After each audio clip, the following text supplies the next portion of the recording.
ang salita ng Diyos, ganap nitong natatalos, tanang ating niloloob. Hallelujah, Hallelujah,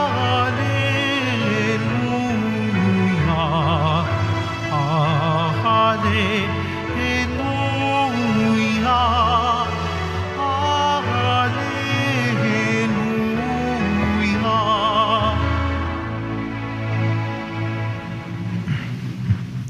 Sumainyo ang Panginoon. At sumaiyo rin. Ang mabuting balita ng Panginoon ayon kay San Mateo. Papuri sa iyo, Panginoon.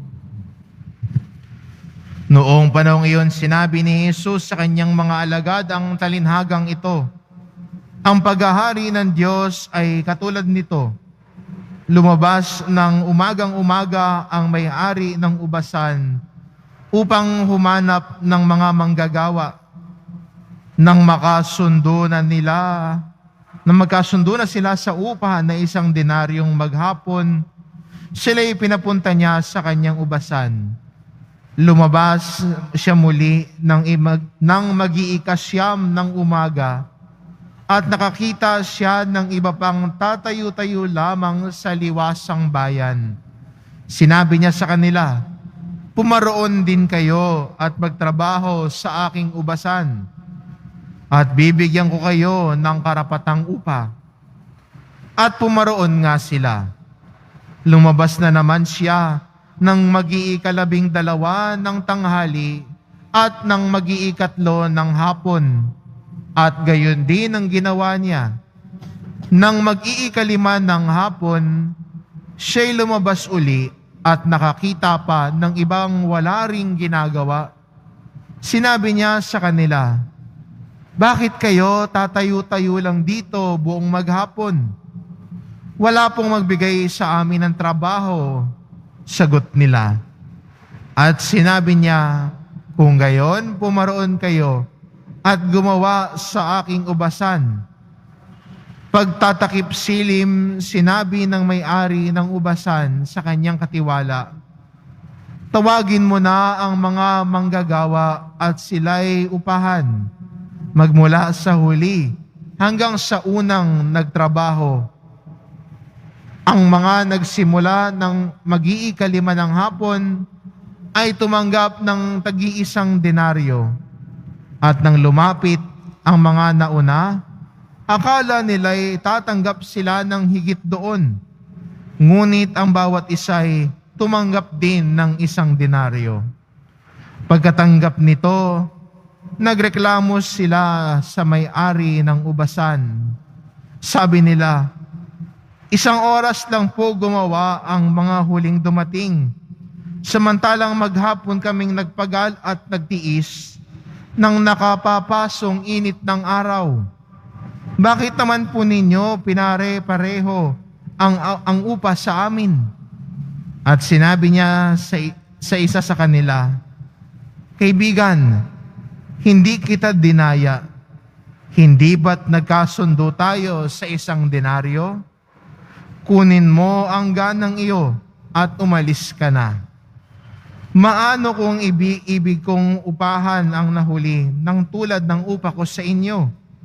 Wala ba akong karapatang gawin ang aking maibigan sa ari-arian ko? O nainggit ka lang sa aking kabutihang loob?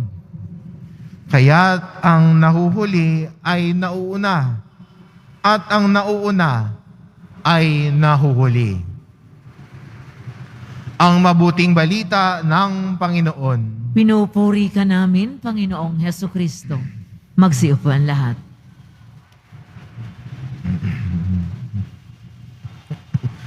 Kasama po ng pagdiriwang natin ngayon, pinagdiriwang po natin ang kapistahan ni Santa Rosa ng Lima.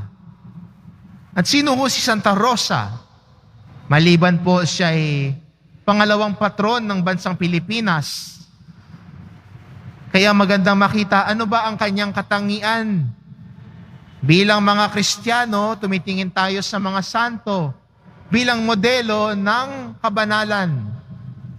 Kung nagnanais tayong maging banal at sumunod sa mahal na pong Hesus Nazareno, nariyan ang halimbawa at pamumuhay ng mga santo na ipinapakita sa atin, posibleng sumunod sa mahal na pong Hesus Nazareno sa iba't ibang pamamaraan nila.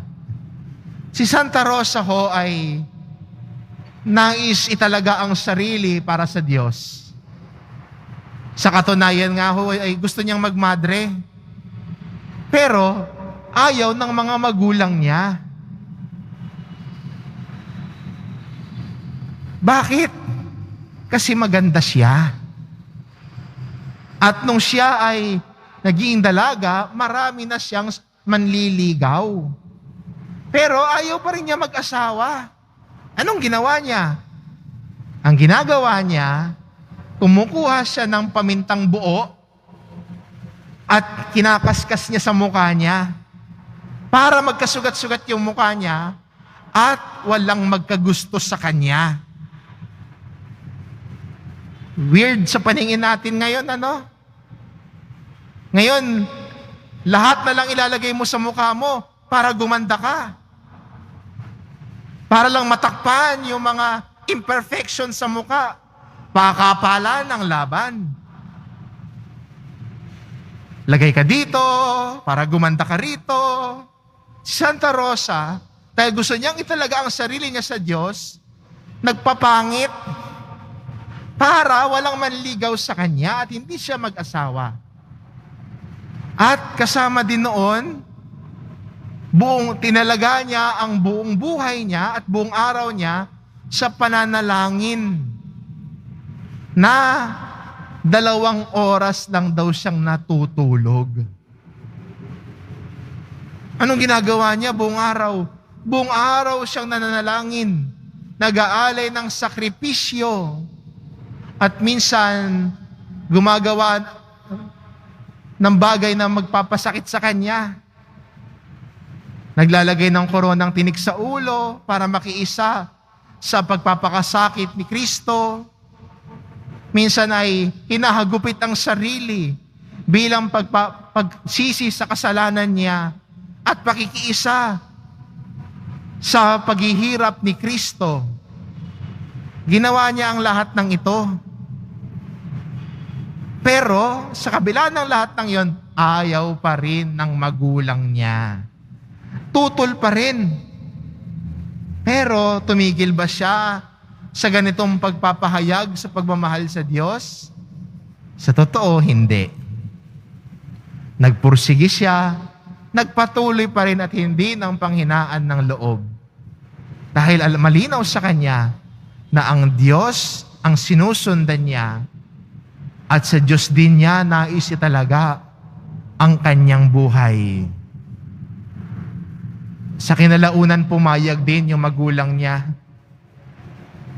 na siya ay magmadre para italaga ang buong buhay niya sa Diyos. Lalong-lalo na sa pananalangin. Maganda rin po sa atin bilang mga Kristiyano, tularan at tignan ng halimbawa ng mga santo.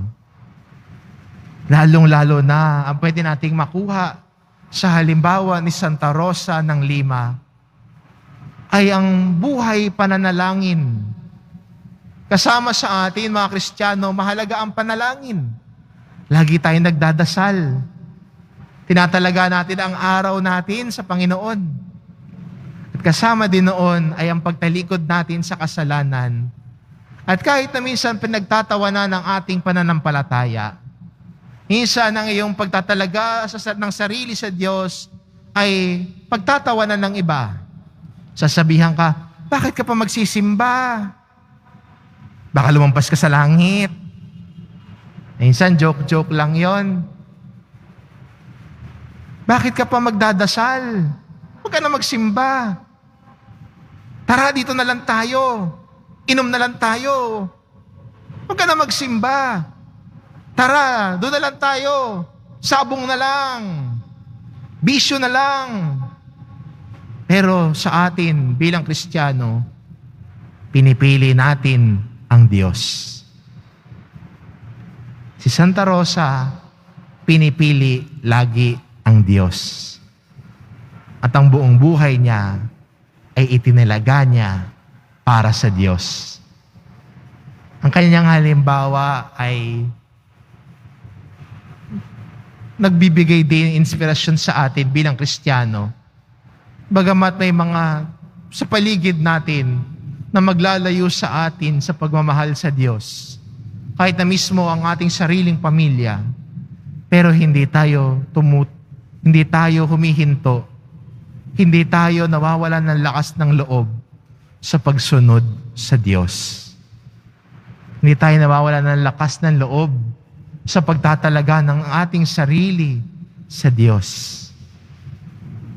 Dahil mahalaga at mahal natin ang Diyos.